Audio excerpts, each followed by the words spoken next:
Paris, bonjour. Bonjour Frédéric, bonjour tout le monde. On va bientôt t'appeler Monsieur le Ministre, si ça continue, parce que là, à chaque fois que j'ouvre les médias, je vois que tu as un nouveau territoire, on va dire. T'en es où là?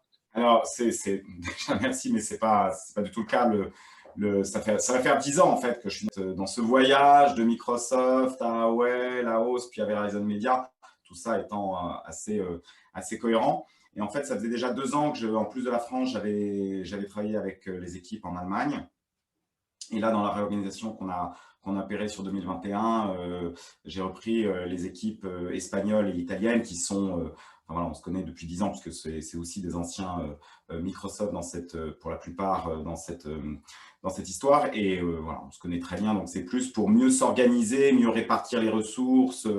D'ailleurs, l'Espagne a fait un très bon dernier trimestre. L'Italie, ça a été un très bon deuxième semestre.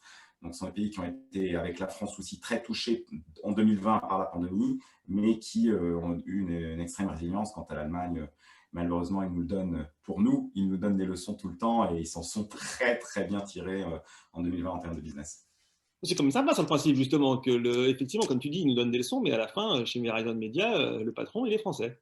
C'est pas du tout dans cet esprit-là et certainement pas moi avec ma culture. Non, sans déconner, ça Non, m'étonne de mais toi. c'est vrai, tu vois, ce matin, je voyais le patron de Renault, il est italien. Enfin, c'est dans la diversité, pour revenir à ce mot de la diversité, que justement, on a des équipes meilleures. Ma patronne, elle est italienne et c'est la patronne de l'international. Avant elle, c'était une taïwanaise. Donc, ce qui est très important, c'est d'avoir une équipe qui gagne. Moi, ce qui m'importe, c'est d'avoir une équipe qui gagne. Qu'au-dessus de moi, il y ait une Française, un Française, etc., c'est pas le sujet. Et d'ailleurs, c'est la même chose avec la diversité de nos équipes, que ce soit bien sûr dans le partition homme-femme ou que ce soit dans leurs origines. C'est de ça dont va venir la richesse. Quand tu dis une équipe qui gagne, vous jouez à quoi en ce moment?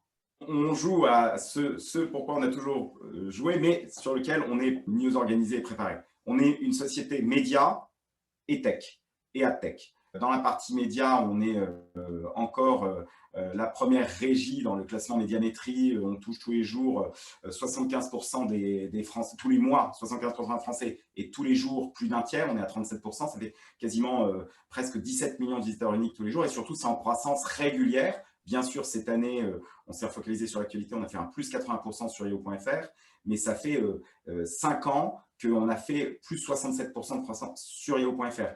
Donc, on voit bien, ce qui est intéressant dans les transformations, c'est que ces marques qui sont anciennes, je parle de Yahoo, qui est une marque iconique, elles continuent, grâce aux investissements qu'on a fait et aux équipes, et en l'occurrence en France, c'est Alexandre Delperrier, à une approche à la fois d'agrégation de contenu, mais aussi de production de contenu propre, en l'occurrence la vidéo mobile, et un focus sur l'actualité. Et c'est ça qui a fait notre croissance sur l'audience. Donc ça, c'est sur la partie média.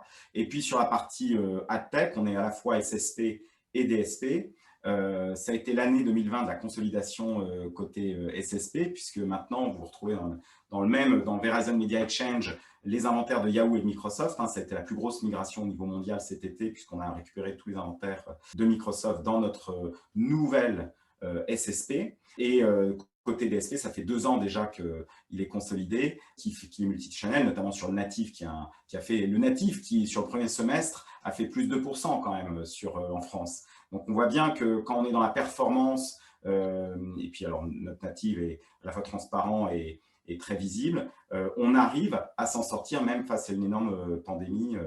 Donc c'est ça qui a fait la croissance. On a une croissance à 3 chiffres sur le DSP. Donc, c'est des croissances accélérées. Ça fait un quart de notre business. Donc, c'est vraiment une énorme satisfaction. Et surtout, c'est les clients. En fait, puisqu'on est dans la performance, c'est pour ça que j'adore cet univers du marketing digital dans lequel je suis depuis plus de 20 ans maintenant.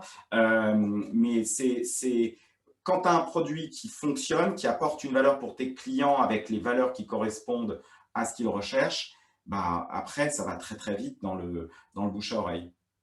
C'est quand même amusant, je rebondis sur ce que tu disais au début. Ce que je comprends, c'est que de toute façon, effectivement, vous avez des contenus, vous avez des technos maintenant, donc effectivement, ça c'est très clair.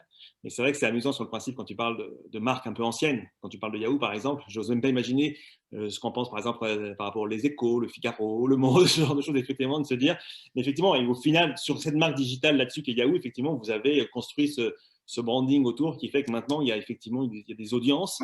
Et c'est des choses que vous monétisez justement avec ces outils. Et arrêtez si je dis une bêtise, mais c'est justement cette expertise que vous avez sur la monétisation de vos propres inventaires qui vous permet aussi, typiquement côté éditeur, de pouvoir proposer des outils parce que schématiquement, vous savez de quoi vous parlez parce que vous avez cette expérience propre.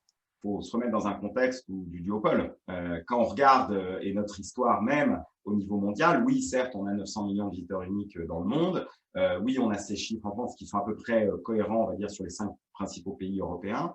Mais c'est tout ça, la transparence, c'est important. Donc, ce qu'on veut offrir et ce qu'on offre notamment dans le DSP, c'est le meilleur des deux mondes. À la fois d'avoir une audience propriétaire et une data propriétaire, parce que dans le DSP, c'est la seule façon d'utiliser la data Verizon Media, donc de l'email et du search de Yahoo notamment, que ça soit sur nos inventaires ou pour acheter chez les autres, mais également totalement ouvert et transparent, c'est-à-dire que les Double Verify, les IAS, les votes, etc., les tiers de certification sont intégrés et tu mets ton numéro de client, tu as tes tarifs que tu as négociés et c'est pas à nous de te dire que ce que tu as acheté à travers nos outils ou sur nos plateformes, c'est de la bonne qualité, c'est visible, c'est livré sur cible, c'est brand safe, etc. Et c'est ça, c'est ce mélange des deux qui a fait notre succès, qu'on continue à faire. Et vous, en plus, comme vous avez une audience qui, effectivement, qui est puissante, on va dire que dans une certaine mesure, l'arrêt des cookies first, c'est un petit peu moins grave pour vous, du fait que vous avez quand même une base de cookies first qui est hyper importante, donc qui vous permet de toute façon de continuer, en tout cas sur vos inventaires propres, d'avoir des ciblages qu'on avait déjà. C'est un monde en mouvement perpétuel, donc on pourrait, pour ceux ou celles qui voudraient se reposer sur ces lauriers, et de temps en temps, on se dit, voilà, l'expérience fait que j'aimerais bien m'asseoir. On voit qu'au bout de 6 mois, c'est obsolète. Donc c'est ça qui est bien. Et encore une fois, en 2021, en dehors de la conjoncture et de la situation sanitaire, il y a au niveau réglementaire et des changements dans certains gros acteurs structurants, voire dominants, des impacts massifs. Alors oui, on a cette chance d'avoir cette audience propriétaire, d'avoir ce reach, d'avoir cette data, first party, mais néanmoins, notre business, il est aussi de travailler avec beaucoup d'autres éditeurs. Tu parlais de marques iconiques qui, elles, sont centenaires et sont toujours là et on tire leur épingle du jeu aussi. Ce sont aussi nos clients. Et ce n'est pas nous, notre écosystème et notre façon de travailler, on ne peut pas s'en sortir tout seul. C'est vraiment dans notre DNA. Et les partenariats, je parle de celui de Microsoft, il y a celui aussi d'Apple au UK, aux US et au Canada. C'est essentiel. On en a d'autres avec des marques. Et donc, on a vraiment cette approche. On sait qu'on ne s'en sortira pas tout seul et qu'avoir des partenariats long terme, c'est essentiel. Et ils vont être touchés. L'écosystème est touché. Donc, même si nous, effectivement, et on a annoncé le Verizon Connect ID aux US, au Canada, fin de décembre. On va voir ce qu'on va annoncer sur les autres pays pour justement pallier à ce futur un peu turbulent. Mais il faut aussi qu'on annonce d'autres solutions pour nos partenaires éditeurs, notamment. Tu es résolument optimiste, j'imagine, toi aussi, pour 2021 et pour la suite. Là. Oui, mais ce n'est pas un optimisme BA en disant que ça va être facile. Pour les managers qu'on est, il faut être à la fois lucide, il faut beaucoup d'énergie et il faut savoir gérer sa frustration. La frustration, je pense qu'on en a tous, à tous les niveaux. Et à un moment donné, voilà, il faut faire un tour dehors quand on peut, prendre un verre d'eau et s'arrêter peut-être une demi-heure ou une heure plutôt que de ruminer sa frustration. Et je pense que cet exercice, il est hyper important quand on voit qu'en plus, ça va un peu durer. Mais voilà, c'est plus cette approche qui est différente et la voir aussi avec les équipes. Les équipes sont extrêmement fatiguées, hein, et je ne parle pas que de la France. Et donc voilà, c'est une course de très très longue haleine. Est-ce que tu veux rajouter quelque chose? Juste pour parler de la 5G, parce que dans les frustrations, c'est un de mes grands regrets sur l'année 2020.